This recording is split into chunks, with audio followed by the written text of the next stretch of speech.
मार्च का महीना बीतने को है और सूरज ने मुंह चिढ़ाना शुरू कर दिया है।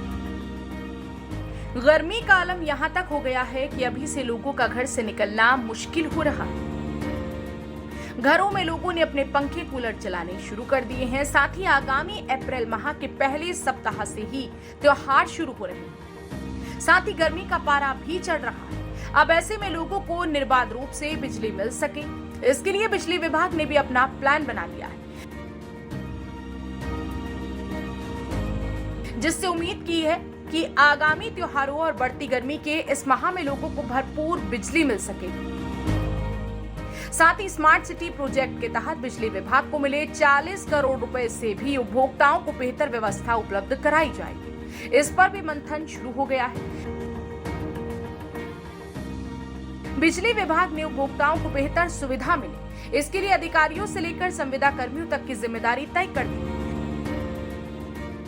जिसको लेकर हमने बात की उत्तर प्रदेश के जनपद मुरादाबाद के अधीक्षण अभियंता संजय कुमार गुप्ता से। तो उन्होंने बताया कि गर्मी के मौसम में किसी प्रकार की परेशानी पड़ने वाली नहीं है। हमने सभी लाइनों का टेस्ट कर देख लिया है और चेक भी कर लिया है। ऐसे में आगामी त्योहार व गर्मी के मौसम में महानगर वासियों को दिक्कत परेशानी नहीं पड़ेगी। साथ ही उन्होंने बताया कि 40 करोड़ का फंड भी सरकार से उनको स्मार्ट सिटी के लिए मिला है, जिसको जरूरत पड़ने पर लगाया जाएगा। साथ ही रमजान के दिनों में भी लोगों को किसी तरह की असुविधा का सामना न करना पड़ेगा। साथ ही उन्होंने बिजली बकायेदारों से भी अपील की है कि वो जल्द से जल्द बिजली का बकाया जमा कर दें और बिजली चोरी से बचें, जो कि एक अपराध है। होली का त्यौहार, शबे बारात का त्यौहार ये अभी हम लोगों का निकला है, तो उससे पहले ही हम लोगों ने अपनी पूरी विद्युत की व्यवस्था चेक करा ली थी। हमारे यहाँ लगभग 32 सब स्टेशन हैं और सभी उपकेंद्रों की हमने अपने स्तर से जांच करा के ये इंश्योर करा लिया था कि सब जगह अगर कहीं कोई फॉल्ट होगा तो हम किस तरह से उसको एकदम सही आपूर्ति दे पाने में तुरंत सक्षम हो पाएंगे। मतलब सब जगह हमारे उपकरण आज की तारीख में बिल्कुल सही काम कर रहे हैं, कहीं कोई किसी प्रकार की समस्या नहीं है।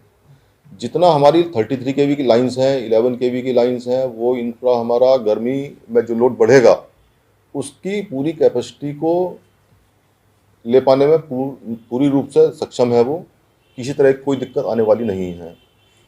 कुछ एक दो जगह हैं जहां चिन्हित की गई हैं, वहां थोड़ा सा काम कराया जाना है, उसके लिए प्रस्ताव बना के प्रेषित कर दिया गया मुख्यालय पर, और जैसे ही वहां सैंक्शन आता है उन कामों को पूरा करा दिया जाएगा। तो मैं आशा करता हूं कि हमारे जो उपभोक्ता हैं उनको हम निर्बाध आपूर्ति 24 घंटे दे पाने में सक्षम हो पाएंगे ग्रीष्म ऋतु के दौरान। देखिए, वही है, रमजान के त्यौहार में भी हम पूरी तरह से तैयार हैं, क्योंकि अभी हमने पूरी चेकिंग करा ली है सभी स्टेशन की, सब हमारा उपकरण सही काम कर रहे हैं। लेकिन फिर भी कोई इमरजेंसी आती है बिजली विभाग में, चूँकि इमरजेंसीज कभी भी आ सकती हैं, तो उसके लिए भी हम हमेशा जो है तत्पर हैं। और जब भी कोई हम लोग का फेस्टिवल इस तरह का आता है तो उसमें अवर अभियंता तक, इवन संविदा कर्मी, उनकी सब जगह ड्यूटी लगा देते हैं हम, हर एक उपकेंद्र पर 33 केवी लाइन पर, या जो हमारे और सेंसिटिव प्लेसेस हैं वहाँ पर, कि कोई भी विद्युत व्यवधान होने की स्थिति में वहाँ पे हम तुरंत ही उस फॉल्ट को इमीडिएटली अटेंड करा के विद्युत आपूर्ति सुचारू कर दें। तो ये हम लोग की व्यवस्था रहती है। सर, कई मुरादाबाद में कई इलाके ऐसे कंजेस्टेड इलाके हैं जहाँ पर वो तार का जंगल लग रहा है, तो उसके लिए किस तरीके से? देखिए, उसके लिए अभी एक हमारी RAP DRP स्कीम आई है केंद्र सरकार की, उसमें DPR तैयार की गई है, हालांकि भी सैंक्शन नहीं हुई है वो। तो उसमें जो भी सैंक्शन हमारे पास आएगा, प्रयास ये है कि उन व्यवस्थाओं को भी हम सही कराने का प्रयास करेंगे। नंबर 2, स्मार्ट सिटी प्रोजेक्ट में भी कुछ फंड हम लोग को सैंक्शन हुआ है 40 करोड़ के अराउंड।